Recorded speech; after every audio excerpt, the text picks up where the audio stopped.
So I've been working on the GTS bike. Well, actually I've been working on both GTS bikes. So this one here, I recently put an adjustable coil bracket on it. So you can literally adjust timing in a matter of like a couple minutes. You pull off the blower housing, loosen a couple bolts, and you can move the coil up to 12 degrees. So I have a video coming out on that soon, if I don't have it out already. And then the second GTS bike, I had to swap out a couple parts. So I swapped out the header pipe for more of a drag style header pipe. I figured it'd fit this bike a little bit better. And then I removed the clutch so I could swap out the rear sprocket from a 34 tooth to a 36. And then while I was at it, I swapped out the 10 tooth sprocket on the clutch for an 11 tooth to make up for those extra teeth on the rear sprocket. If you look at the two sprockets, the 34 tooth sprocket was pretty well worn out. So I just went ahead and swapped on a 36. I couldn't find another 34 to fit this hub. So I made one fit. I drilled it out with the pattern off the 34. So I haven't ridden this bike since I swapped out the sprockets. So I think I'll go test it out. And at the same time, I'll be able to see how far this small tank will let this bike run. So there's a couple differences I was noticing on these two frames when I was putting these bikes together. You have the wide tire on this frame, and then the narrow tire on this one.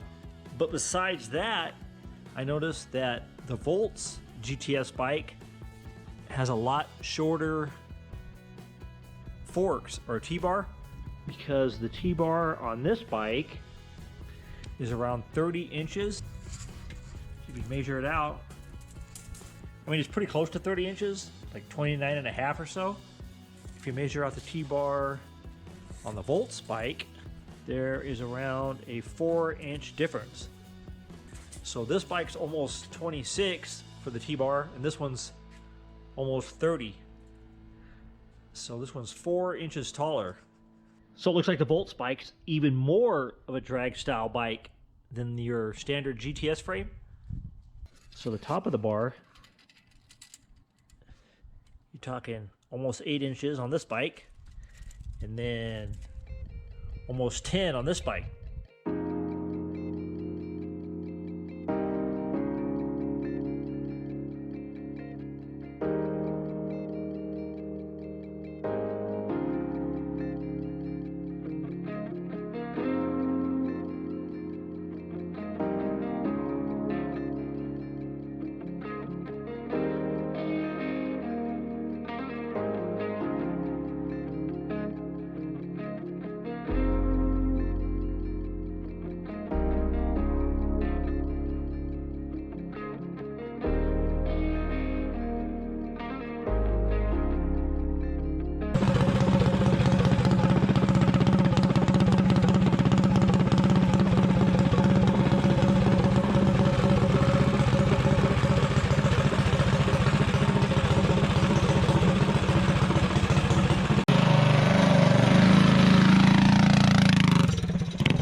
Now this thing moves out pretty good with this gear ratio.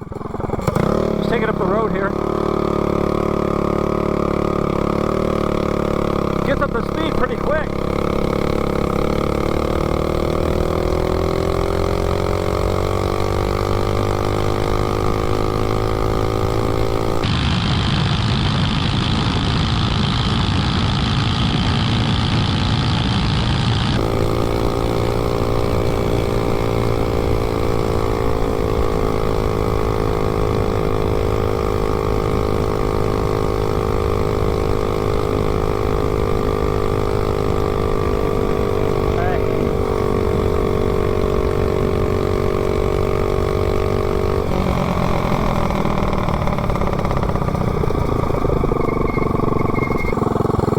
thing gets up to speed pretty quick with this gear ratio. It's kind of an in-between ratio, it seems like. It's fairly quick and it has a decent top speed. Let me see what we got here. Okay, so we're okay right now.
Definitely could throw a highway gear on here and get a lot of top speed. It's got a lot of torque for such a small bike. I mean, it gets to speed really quick.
So this bike runs really well with this gear. It's more of an in-between gear.